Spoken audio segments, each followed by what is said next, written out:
Hey, good morning.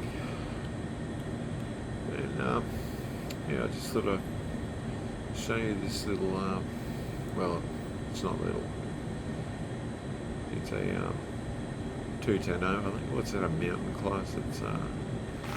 It's a French SNCF Type 150X from 1945.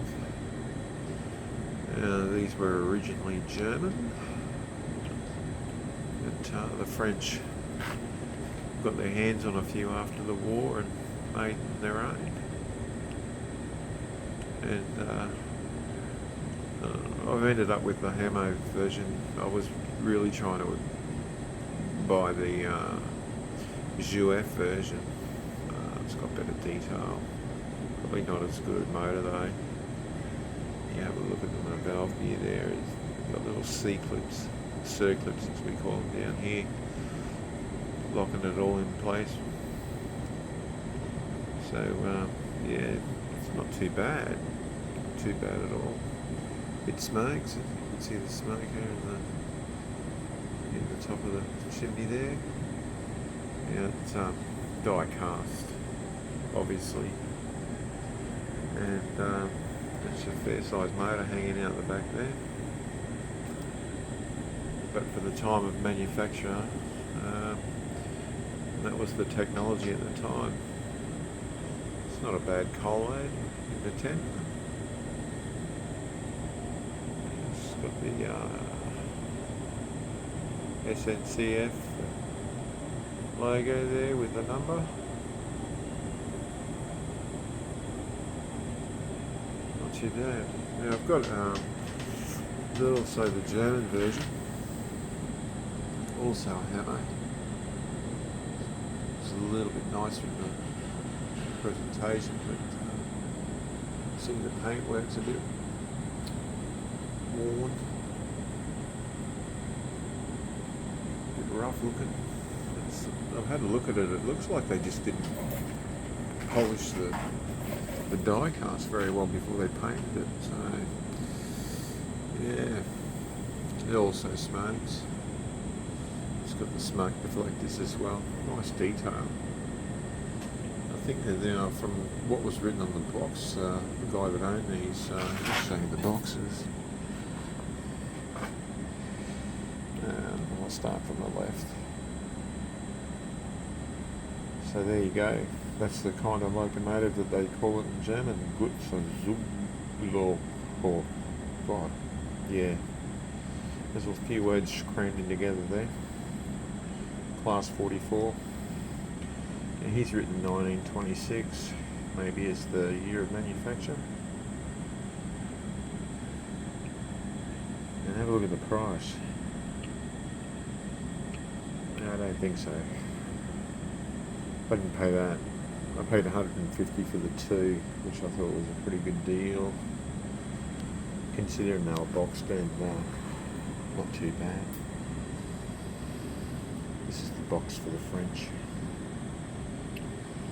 Needs freight cars. Yeah, I don't have many French freight cars on the rig at the moment. It says here Southwest region 1945 onwards, so I'll trust his research.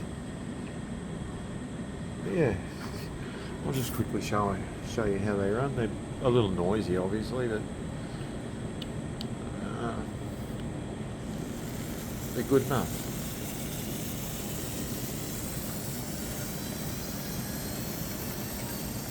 Now, they're not the fastest locomotive in the world. That's full speed.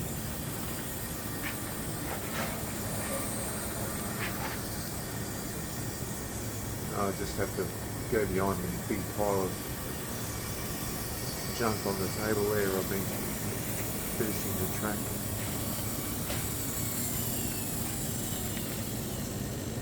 So there we go. Not too bad. I'll still keep an eye out for a Jouef, but Jesus, they're hard to find down here. I haven't seen one advertised kind of ever. Anyhow, I'll move this out of the way. And my little Ginty out of the way. I've been working on completing the little rail yard going down here, and that's all new points, and she's working pretty well. I'll just quickly give my little blue South African diesel a bit of a run through.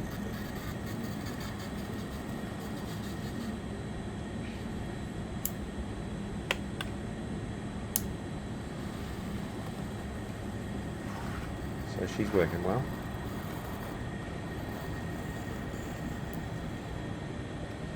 And get the Ginty out of the way for a second. And give this a whirl down to the other end. Oh, no, whoops, that's a terrible start. Let's try and make sure everything's on the track to start with. Oh, come on. There we are. That's not straight, that's not going to do.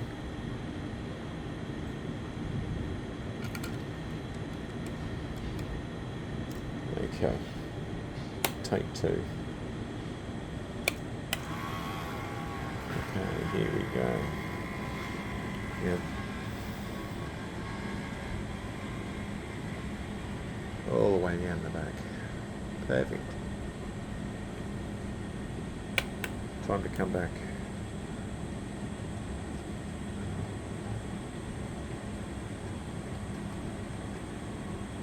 And it pulls into the yards pretty well. Oh, that's nice and stiff. There we are.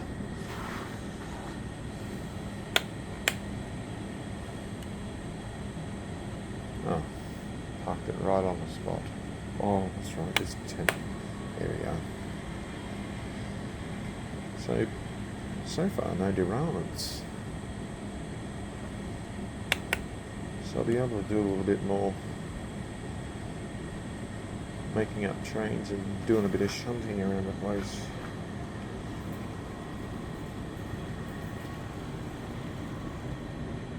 Yeah. Anywho, just thought I'd show you those two little models. Interesting for the time that they were made. Look like a 50s or a early 60s version. I'm not too sure when HAMMO came out, to tell you the truth. But yeah, I don't mind these at all for the age. It's still got some good qualities about them. Anywho, I'll see you later.